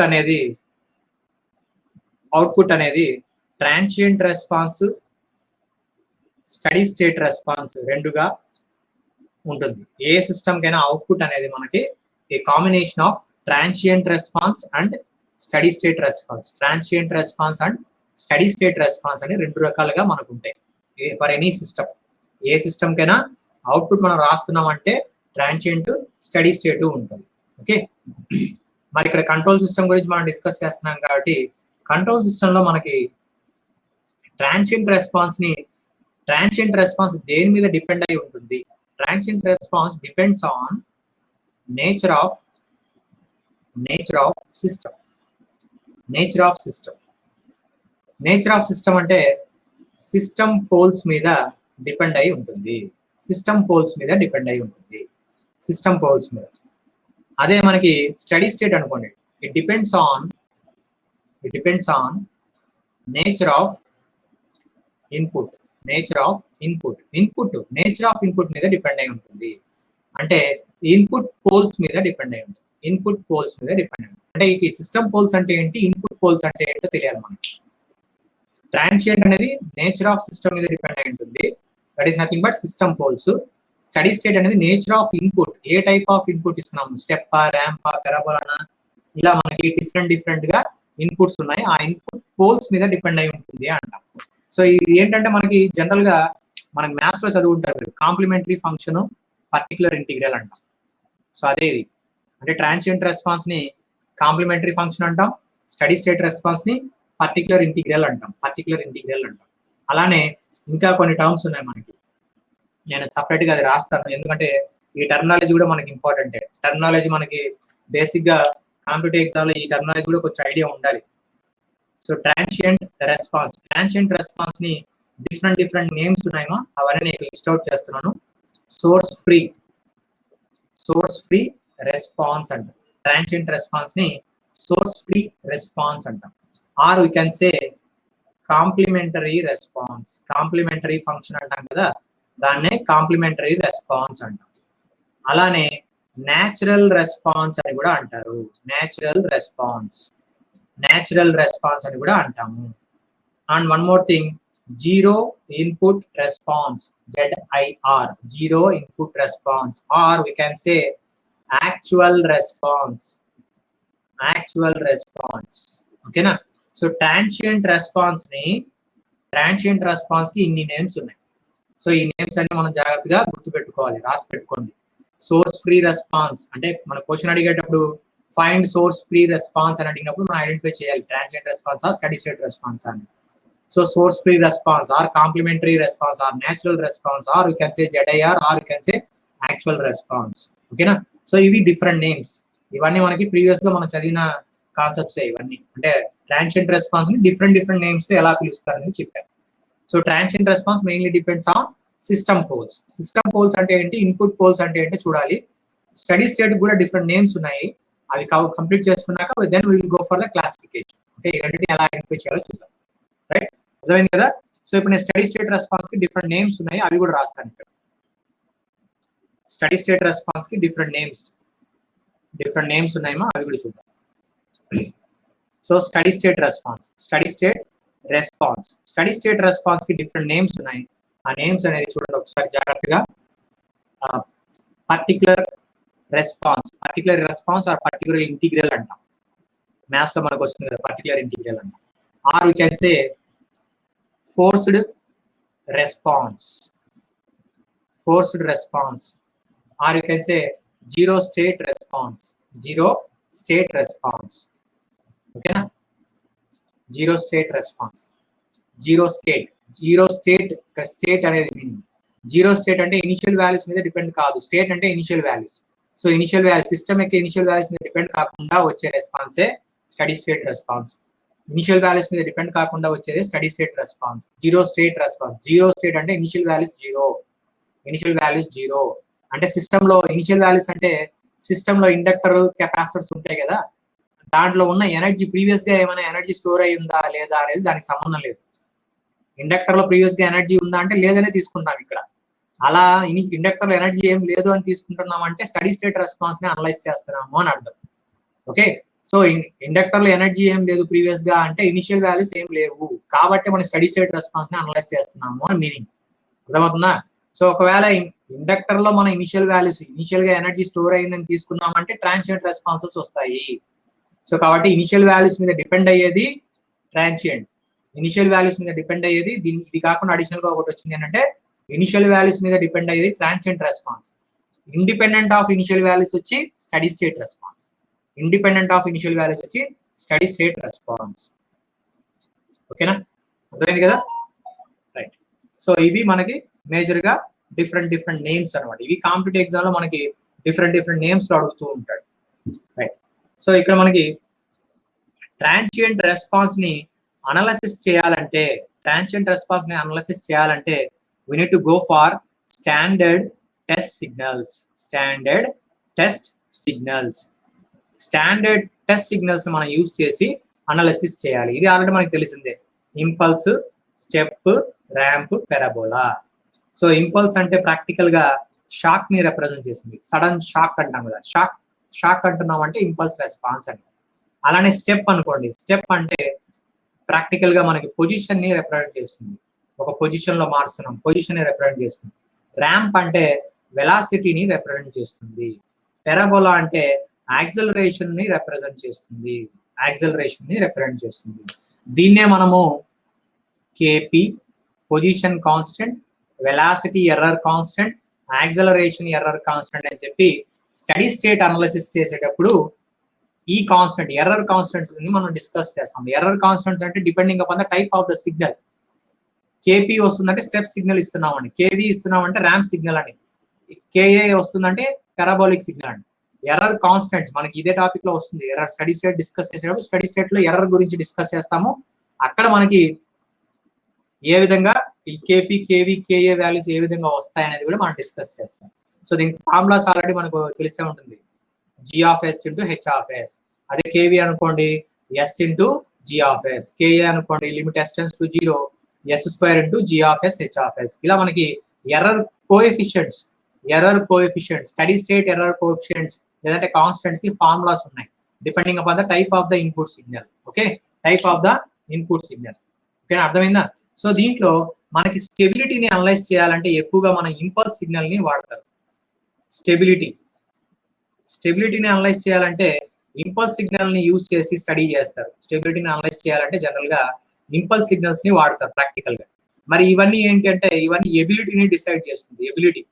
system ability అంటే మీనింగ్ ఏంటంటే ఎబిలిటీ అంటే తట్టుకునే సామర్థ్యం ఉందా లేదా అని, అంటే ఏదైనా డిస్టర్బెన్సెస్ వస్తే అది బేర్ చేయగలుగుతుందా లేదా అనేది ఇది ఇలాంటి సిగ్నల్స్ ని యూజ్ చేసి టెస్ట్ చేస్తారు. అంటే ఇక్కడ మీనింగ్ ఏంటంటే టైం రెస్పాన్స్ లేదంటే ట్రాన్సియంట్ రెస్పాన్స్. ఇంకా మీకు క్లియర్ గా చెప్పాలంటే ట్రాన్సియంట్ రెస్పాన్స్ ని అనలైజ్ చేయడానికి మనం ఈ టైప్ ఆఫ్ సిగ్నల్స్ ని వాడతాం ఎక్కువగా. రైట్. సో ఇది మనకి బేసిక్ గా గుర్తుపెట్టుకోవాల్సిన మెయిన్ పాయింట్. నేను ఇందాకే చెప్పాను కదా, స్టడీ స్టేట్ లో మనం అనలైసిస్ చేసేది స్టడీ స్టేట్ ఎర్రర్. ఓకే, అదే మనకి ట్రాన్సియంట్ స్టేట్ అనుకోండి. ట్రాన్సియంట్ స్టేట్ లో మనం అనలైసిస్ చేసేది ఏంటంటే రెస్పాన్స్ ఎలా ఉంది, నేచర్ ఆఫ్ రెస్పాన్స్ ఎలా ఉంది అనేది చూస్తాం. నేచర్ ఆఫ్ రెస్పాన్స్ ఎలా ఉంది అనేది అనలైసిస్ చేస్తాం. నేచర్ ఆఫ్ రెస్పాన్స్ అంటే డిఫరెంట్ టైప్స్ ఆఫ్ ఇన్పుట్స్ ఇచ్చినప్పుడు రెస్పాన్స్ ఎలా ఉంది. అదే చెప్పాను కదా, షాక్, పొజిషన్, వెలాసిటీ, యాక్సలరేషన్ ఇలా డిఫరెంట్ నేచర్స్ ఇచ్చినప్పుడు అక్కడ రెస్పాన్స్ ఏ విధంగా, అవుట్పుట్ ఏ విధంగా వస్తుందో చెక్ చేస్తాం. మరి ఇక్కడ ఏం చెక్ చేస్తారు స్టడీ స్టేట్ లో అంటే ఎర్రర్ అంటే మీనింగ్ తెలుసు కదా మనకి. మన రిక్వైర్డ్ అవుట్పుట్ కి యాక్చువల్ అవుట్పుట్ కి, రిక్వైర్డ్ అవుట్పుట్ అంటే మనకి కావాల్సిన అవుట్పుట్ కి యాక్చువల్ గా సిస్టమ్ నుంచి ప్రొడ్యూస్ చేస్తున్న అవుట్పుట్ కి మధ్య ఉన్న డిఫరెన్స్. ఆ డిఫరెన్స్ ఎంత తక్కువగా ఉందా ఎక్కువగా ఉందా అనేది మనం అనాలిసిస్ చేస్తాం స్టడీ స్టేట్ లో. సో స్టడీ స్టేట్ అనాలిసిస్ అనేది ఇక్కడ మనం స్టడీ స్టేట్ అనాలిసిస్ అంటే ఎర్రర్ ని మేజర్ గా మనం ఫోకస్ చేసి డిస్కస్ చేస్తాం. ఎర్రర్, ఓకేనా? సో ఎర్రర్ ని ఫోకస్ చేసి డిస్కస్ చేస్తాం. సో ఇందాక చెప్పాను కదా నేను, సిస్టమ్ పోల్స్ అలానే ఇన్పుట్ పోల్స్ అంటే ఏంటి అనేది చూడాలి. దాని క్లాసిఫికేషన్ కోసం ఒక చిన్న ఎగ్జాంపుల్ తీసుకుంటున్నాను. సో 10/s+1 into s+2 ఇలా ఒక సిస్టమ్ ఉంది మాకు. ఓకేనా? సో ఇలా ఒక సిస్టమ్ ఉంది, closed loop transfer function. So ఇలా మనకు ఒక సిస్టమ్ ఇచ్చాడు, క్లోజ్డ్ లూప్ ట్రాన్స్ఫర్ ఫంక్షన్. దీంట్లో పోల్స్ ఏమేమి ఉన్నాయి మనకు బాగా తెలుసు. పోల్స్ అంటే ఏం చెప్పాము, డినామినేటర్ లో ఉన్న పాలినామియల్ యొక్క రూట్స్. రూట్సే పోల్స్ అంటాం. సో పోల్స్ అంటే క్లోజ్డ్ లూప్ పోల్సే కదా మీనింగ్ ఇక్కడ. క్లోజ్డ్ లూప్ పోల్స్ మనకి ఏమేమి వస్తాయి, డినామినేటర్ పాలినామియల్ లో ఉన్న రూట్సే మనకి పోల్స్ అవుతాయి. s+1 is equal to 0, that means s is equal to -1. Next S plus 2 equal to 0 అంటే ఎస్ ఇస్ ఈక్వల్ టు -2 అంటే పోల్స్ మనకి 2 పోల్స్ వచ్చాయి. అర్థమైంది కదా, సిస్టమ్ పోల్స్. సో ఇది రాసేటప్పుడు నేను ఇక్కడ టైప్ ఆఫ్ ఇన్పుట్ చెప్పలేదు. టైప్ ఆఫ్ ఇన్పుట్ అంటే ఆర్ ఆఫ్ ఎస్ అనేది ఇన్పుట్ సిగ్నల్ కదా. So input signal maybe impulse అవ్వచ్చు, లేదు స్టెప్ అవ్వచ్చు, లేదు ర్యాంప్ అవ్వచ్చు, పెరాబోలా అవ్వచ్చు. ఓకేనా, కొంచెం జాగ్రత్తగా అర్థం చేసుకోండి. ఇన్పుట్ అనేది R of S. Type of input అంటే ఇంపల్స్ అయినా కావచ్చు, స్టెప్ అయినా కావచ్చు, ర్యాంప్ అయినా, పెరాబోలా అయినా కావచ్చు. కానీ ఇక్కడ మనం రాసేటప్పుడు టైప్ ఆఫ్ ఇన్పుట్ ని మెన్షన్ చేయకుండా డైరెక్ట్ గా వాడిచ్చిన క్లోజ్ లూప్ ట్రాన్స్ఫర్ ఫంక్షన్ లో నుంచి పోల్స్ రాసుకుంటూ వెళ్ళిపోయాను. అంటే ఇక్కడ మీనింగ్ ఏంటంటే ఇక్కడ రాసిన పోల్స్ టైప్ ఆఫ్ ఇన్పుట్ మీద డిపెండ్ అవ్వట్లేదు, అంతేనా. ఇక్కడ రాసిన poles close loop poles type of input మీద డిపెండ్ అవ్వట్లేదు. అంటే మీరు ఏ టైప్ ఆఫ్ ఇన్పుట్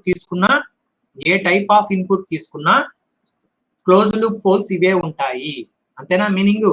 కాబట్టి దీన్ని ఏమంటారు, ఈ రెండింటిని ఏమంటారంటే ఇది సిస్టమ్ కి సంబంధించింది, ఇన్పుట్ కి సంబంధించింది కాదు. కాబట్టి ఈ రెండింటిని మనం సిస్టమ్ పోల్స్ అంటాము. ఈ రెండింటిని సిస్టమ్ పోల్స్ అంటాం. అంటే సిస్టమ్ లో ఉన్న కాంపోనెంట్స్ ని బేస్ చేసుకొని ఈ పోల్స్ వస్తాయి, టైప్ ఆఫ్ ఇన్పుట్ మీద డిపెండ్ కాదు. Close loop poles are independent of type of input. Close loop poles are independent of type of input. ఏ టైప్ ఆఫ్ ఇన్పుట్ ఇచ్చినా మనకి సిస్టమ్ పోల్స్ ఇవి మారవు. అర్థమైందా, రైట్. ఇప్పుడు ఇన్పుట్ పోల్స్ అంటే చూడాలి. ఫర్ ఎగ్జాంపుల్ ఇదే ఈక్వేషన్ లో ఫర్ ఎగ్జాంపుల్ స్టెప్ ఇన్పుట్ తీసుకున్నాం అనుకోండి, unit step input. For example unit step input తీసుకుంటే ఆర్ ఆఫ్ ఎస్ వాల్యూ ఏమవుతుంది మనకి 1/s. సో అప్పుడు మనకి అవుట్పుట్ ఏమవుతుంది, C of S is equal to 10/s into s plus 1 into s plus 4. అంతేనా. నేను ఇక్కడ అవుట్పుట్ రాశాను, ఇక్కడ ట్రాన్స్ఫర్ ఫంక్షన్. సో అవుట్పుట్ ఇది. మరి ఇక్కడ 1/s అడిషనల్ గా యాడ్ అయింది కదా, దీనికి కంపేర్ చేస్తున్నారంటే ఇక్కడ మనకి 1/s అనేది అడిషనల్ గా యాడ్ అయింది, 1/s. ఓకేనా. సో దీనికి కంపేర్ చేసుకుంటే ఇది ట్రాన్స్ఫర్ ఫంక్షన్, ఇది అవుట్పుట్. ఓకే. సో ఇక్కడ మనకి దీన్ని చూసారంటే s ఇస్ ఈక్వల్ టు 0 అంటాం. So s is equal to 0 is nothing but input pole, because ఇది ఆర్ ఆఫ్ ఎస్ కదా. సో ఆర్ ఆఫ్ ఎస్ అనేది ఇన్పుట్. సో ఏ టైప్ ఆఫ్ ఇన్పుట్ మనం ఇస్తున్నామో దాన్ని బట్టి మనకి ఇన్పుట్ అనేది s ఇస్ ఈక్వల్ టు 0నా, లేదంటే s ఈక్వల్ టు ఇంకా మనకి ర్యాంప్ సిగ్నల్, పారాబోలిక్ సిగ్నల్, దాన్ని బట్టి ఈ ఇన్పుట్ పోల్ అనేది డిసైడ్ అవుతుంది. కాబట్టి దీన్ని ఇన్పుట్ పోల్ అంటాం. సో దీన్ని ఎస్ ప్లేన్ లో రిప్రజెంట్ చేస్తే మనకి ఇలానే, ఎస్ ప్లేన్ లో రిప్రజెంట్ చేసేటప్పుడు ఏం చేస్తాం మనం జనరల్ గా, సో ఎస్ ప్లేన్ లో రిప్రజెంట్ చేసేటప్పుడు s ఈక్వల్ టు 0 అనేది పోల్ గానే రిప్రజెంట్ చేస్తాం, ఇన్పుట్ పోల్. నెక్స్ట్ -1 -2. సో ఇది 0, ఇది -1, ఇది -2 అంటాం. సో దీంట్లో మనకి ఇన్పుట్ పోల్స్, ఇది ఇక్కడ ఉన్నది ఏంటంటే ఆరిజిన్ దగ్గర ఉన్నది ఏంటంటే ఇన్పుట్ పోల్. మరి ఇక్కడ ఉన్నవి ఏంటి అంటే సిస్టమ్ పోల్స్. అదే ఇక్కడ మనం సపరేట్ గా మళ్ళీ ఇక్కడ చెప్పాం. So system poles, input poles. అర్థమైంది కదమ్మా. ఇన్పుట్ పోల్స్ అంటే టైప్ ఆఫ్ ఇన్పుట్ ను బట్టి వస్తుంది. సో ఇప్పుడు నేను స్టడీ స్టేట్, ట్రాన్సియెంట్ స్టేట్ చెప్పాం. So steady state, transient state. Steady state అనేది ఇందాక చెప్పాను నేను. స్టడీ స్టేట్ అనేది దేని మీద డిపెండ్ అయి ఉంటుంది అంటే నేచర్ ఆఫ్ ఇన్పుట్, అంటే ఇన్పుట్ పోల్ మీద డిపెండ్ అయి ఉంటుంది. స్టడీ స్టేట్ అనేది ఇన్పుట్ పోల్ మీద డిపెండ్ అయి ఉంటుంది. Okay. So type of input pole మీద డిపెండ్ అయి ఉంటుంది. ఇన్పుట్ పోల్ అంటే ఎక్కడ ఉంది, ఆరిజిన్ దగ్గర ఉంది కదా, ఆరిజిన్ దగ్గర ఉంది. ఇంకొక కాన్సెప్ట్ కూడా ఇక్కడ నేను ఇంక్లూడ్ చేస్తాను, జాగ్రత్తగా చూడండి. స్టడీ స్టేట్ అనేది ఇన్పుట్ పోల్స్ మీద డిపెండ్ అయి ఉంటుంది.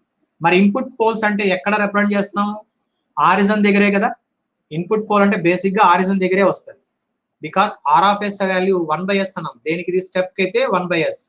మరి ర్యాంప్ కి అయితే ఏం రాస్తాం, 1/s² అని రాస్తారు. ర్యాంప్ కి అయితే 1/s² అని రాస్తారు. పారాబోలిక్ అయితే 1/s³ రాస్తాం. అంటే ఇక్కడ ఏమవుతుంది, ఎస్ వాల్యూ ఆరిజిన్ దగ్గర ఉన్న పోల్స్ కౌంట్ పెరుగుతుంది, అంతేనా. స్టెప్ ఇన్పుట్ కాబట్టి ఒక పోలే వచ్చింది. అదే మనకి ర్యాంప్ అనుకోండి 2 పోల్స్ వస్తాయి, పారాబోలా అనుకోండి 3 పోల్స్ వస్తాయి, అంతేనా. అంటే ఇక్కడ స్టడీ స్టేట్ రెస్పాన్స్ దేని మీద డిపెండ్ అవుతుంది అంటే ఇన్పుట్ పోల్ మీద డిపెండ్ అవుతుంది. ఇన్పుట్ పోల్ అంటే ఇక్కడ ఏంటంటే number of poles at origin. Origin దగ్గర ఎన్ని పోల్స్ ఉన్నాయో దాన్ని బట్టి నాకు స్టడీ స్టేట్ డిసైడ్ అవుతుంది అన్నాం. Number of poles at origin అంటే దాని మీనింగ్ ఏంటి, టైప్ ఆఫ్ ఏ సిస్టమ్. ఇది నేను ఫస్ట్ క్లాస్ లో చెప్పుకున్నాను. సో కాబట్టి స్టడీ స్టేట్ రెస్పాన్స్ దేని మీద డిపెండ్ అయి ఉంటుంది అంటే ఇన్పుట్ పోల్ మీద డిపెండ్ అయి ఉంటుంది. ఇన్పుట్ పోల్ అంటే ఆరిజిన్ దగ్గర రిప్రజెంట్ చేస్తాం కాబట్టి number of poles at origin అనేది ఇన్పుట్ పోల్స్ అవుతుంది. So number of poles at origin అంటే టైప్ ఆఫ్ ఏ సిస్టమ్. అంటే ఇక డైరెక్ట్ గా స్టడీ స్టేట్ దేని మీద డిపెండ్ అయి ఉంటుంది అంటే టైప్ ఆఫ్ ఏ సిస్టమ్ మీద డిపెండ్ అయి ఉంటుంది. స్టడీ స్టేట్ అనేది టైప్ ఆఫ్ ఏ సిస్టమ్ మీద డిపెండ్ అయి ఉంటుంది. అలానే మనకి నెక్స్ట్ ఉంది ఇంకోటి సిస్టమ్ పోల్స్. సిస్టమ్ పోల్స్ ఏంటంటే ట్రాన్సిషన్ స్టేట్ ని రిప్రజెంట్ చేస్తుంది. సిస్టమ్ పోల్స్ అనేది ట్రాన్సిషన్ స్టేట్ ని రిప్రజెంట్ చేస్తుంది. సిస్టమ్ పోల్స్ అనేవి ట్రాన్సిషన్ స్టేట్ ని రిప్రజెంట్ చేస్తుంది. System poles are representing transition state because అది స్టడీ స్టేట్ కదా ఇంకొకటి, కాబట్టి ఇది ట్రాన్సిషన్ స్టేట్ ని రిప్రజెంట్ చేస్తుంది అనేది ఇక్కడ మెయిన్ కాన్సెప్ట్ మనకి. అర్థమైంది కదమ్మా?